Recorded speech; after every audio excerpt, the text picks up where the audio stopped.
প্রথমে শুরুতেই কুয়াশা করবেন আমাদের বন্ধু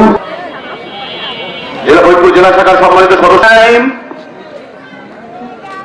আজকের মাহবুবুল হাসান পিঙ্কু জন্য আজকে সবাই সভাপতিত্ব করবে ভাই উপস্থিত আছেন টুটুল অবস্থান করবেন হতেই পারি নাই তোমরা কোথায় এই পৃথিবীতে কোন জালিমের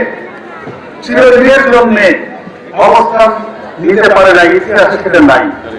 হাসিনাও পারে নাই। অর্থাৎ 16-17 বছর পরে এদেশের ছাত্র জনতা 16 বছর বিএনপি নামক একটি রাজনৈতিক দলের নেতৃত্বে যে আন্দোলন হয়েছিল, যে আন্দোলন দমন করতে গিয়ে বিএনপির নেতা কর্মীদেরকে দীর্ঘ 16 বছর এই জগদ্দল পাথরী হাসিনার নেতৃত্বে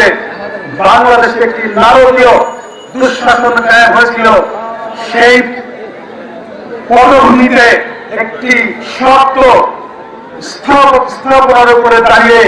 গত জুলাই আগস্টে এদেশের ছাত্র জনতার গণ আন্দোলনের মুখে একটি রক্তক্ষুলিহী একটি বিপ্লবের মধ্যে দিয়ে শেখ হাসিনার পলায়ন ঘটেছে।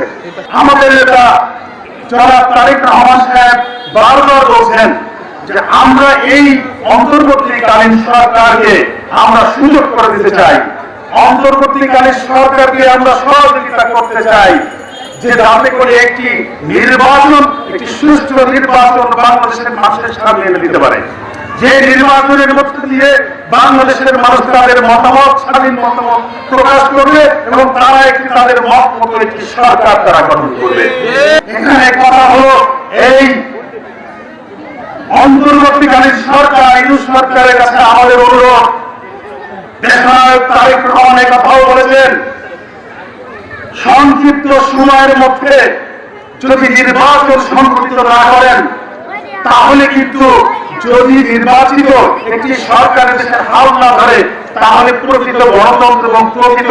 সংস্কার কিংবা প্রকৃত শান্তি এদেশে ফিরে আসবে না। সে কারণে আপনারা কোন রকম কোন বাজে মতলব